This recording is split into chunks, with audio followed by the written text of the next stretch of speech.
Hello friends. जो 2025 में जो है जब इंडियन स्टॉक मार्केट जो है कंसोलिडेटेड फेज में है, नेगेटिव रिटर्न है एंड काफ़ी सारे आईपीओज जो है वो इस साल जो है वो इंडियन मार्केट में जो है वो लिस्टेड हुए। तो जनरली जो लोगों का रहता है कि जब कंपनी जो है आईपीओ लॉन्च करती है तो मनी हेल्प जो पैसा जो आता है आईपीओ के थ्रू वो जो है कंपनी को ग्रो करने के लिए। बट इन 2025 ऑलमोस्ट जो है वो 63% of the IPO money did not help companies at all.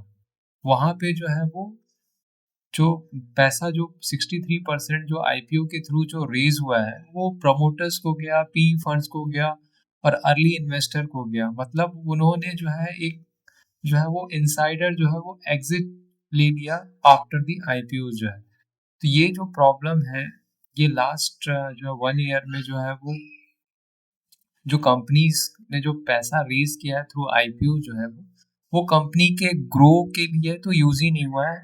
And कौन ट्रैप हो रहा है इसमें? Retail investors are trapping in all, है ना।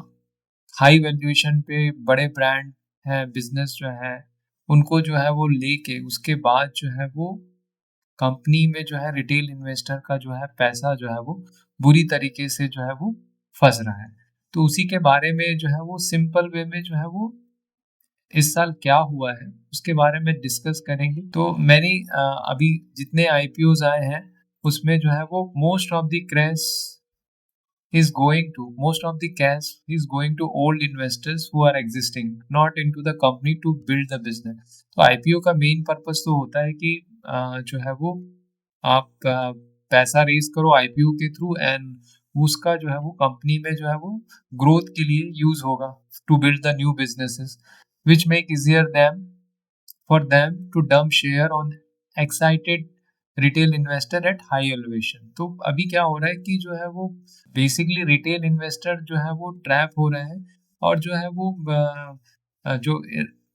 जो एग्जिस्टिंग जो ओल्ड इन्वेस्टर है वो जो है वो डंप किए जा रहे हैं, है ना, विद हाई प्राइसेस जो है वो।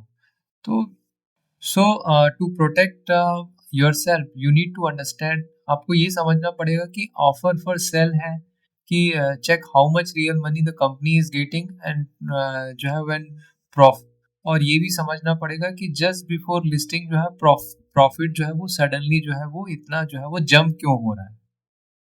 तो IPO money is not going to the companies जो है। तो कंपनी जो है वो दो तरीके से जो है व्हेन आईपीओ कम्स, तो एक तो फ्रेश इशू होते हैं, ठीक है ना, that is good, new share होता है, money goes to company used for the growth. दूसरा जो होता है वो ऑफर फॉर सेल होता है, बैड फॉर द इन्वेस्टर जो है वो old investor, founder, P fund. ये क्या होता है कि अपने जो शेयर है उसको सेल करते हैं, money goes into their pocket not to the company. तो ये चेक करना बहुत जरूरी है कि कितना परसेंट जो है वो फ्रेश इश्यूज आ रहा है और कितना जो है वो ऑफर फॉर सेल है ना। जब मेन रियल ट्रूथ है कि 60% of the IPO money was the OFS, मतलब ऑफर फॉर सेल था 63% ऑफ द मनी जो है वो। And most IPOs they are not fund raising event, they are exit event for the insiders. तो जो पुराने उनके फाउंडर हैं, पी फंड है, उनके लिए ये एग्जिट इवेंट था, ना कि जो है वो फंड रेजिंग इवेंट था। तो इसको समझना बहुत जरूरी है ना। Big companies like did 100% OFS, like LG India का एक भी पैसा जो है वो कंपनी इंडिया बिजनेस में नहीं लगा है। 11,000 करोड़ जो है उन्होंने जो रेज किया है वो 100% ओएफएस, ऑफर फॉर सेल था। वी वर्क इंडिया जो है वो 100% ओएफएस था, 3,000 करोड़ जो है वो ऑफर फॉर सेल है। Tata capital and lens card का जो था वो 55 to 7% जो है वो ऑफर फॉर सेल था। तो रिटेल इन्वेस्टर के लिए क्या है, literally just buying and and insider investor क्या है, जो हाई वैल्यूएशन पे डंप करना, ये उनका मेन पर्पस है। To exit at high valuation, companies क्या करते हैं कि अपने फाइनेंशियल को जस्ट बिफोर लिस्टिंग जो है somehow they use to make profit, है ना। तो जस्ट लाइक स्टूडेंट जो है वो बिफोर एग्जाम में जो है वो पढ़ाई करते हैं to look good. Company boost their number to right before IPO or listing. One time profit हो गया, accounting adjustment, temporary cost cut, artificial जो है वो बूस्ट कर देते हैं रिवेन्यू को। तो ये सब चीजें दिखा के जो है वो just before listing they make IPO very interesting. और उसके बाद जो होता है the same profit marginally magically disappear after list. और लिस्ट होने के बाद जो है वही सारे प्रॉफिट जो है वो डिसअपियर हो जाते हैं। एग्जाम्पल जो है वो अर्बन कंपनी का FY24 का जो लॉस था माइनस 93 करोड़ लॉस था। FY24 में जो है वो 240 करोड़ का प्रॉफिट आया उनको। बहुत ही शानदार लग रहा है प्रॉफिट, लेकिन 211 crore was just one time tax credit था। तो रियल प्रॉफिट ओनली जो है वो 29 करोड़ था। और जब आईपीओ के बाद पहला रिजल्ट आया तो वो जो है 59 करोड़ का जो है वो उसको जो है वो लॉस आया। क्वार्टरली जो है वो 59 करोड़ का जो है वो लॉस आया आफ्टर द फर्स्ट जो है वो लिस्टिंग के बाद जो है। ठीक है, तो यही सब प्रॉब्लम है।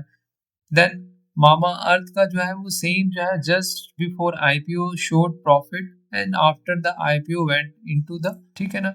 द्रोणाचार्य जो है वो वर्स्ट एग्जांपल है। SEBI found 35% of revenue was the fair from the sale companies. Real numbers जो था वो काफी लॉस में था, नॉट वाज द प्रॉफिट, है ना। तो रियल नंबर जो है वो लॉस में था, इसलिए जो है कंपनी जो है वो काफी जो है वो क्रैश हुआ है ना। द्रोणाचार्य जो है वो रियल इनोवेशंस का देख सकते हैं। कंपनी का जो प्राइसिंग है आफ्टर लिस्टिंग जो है वो कंप्लीटली जो है वो इट वेंट टू 209 और उसके बाद जो है अभी जो है वो 33 के भाव में मिल रहा है। तो दिस इज द वेट, है ना। ऑल रिटेल इन्वेस्टर के लिए ऑलमोस्ट जो है वो 100% जो है मनी जो है वो 90% जो है वो मनी वाइप्ड आउट हो गया इसमें, ठीक है ना। तो इसी तरीके से जो है वो, है ना। सो व्हाई डू, अब जो है रिटेल इन्वेस्टर स्टिल बाय?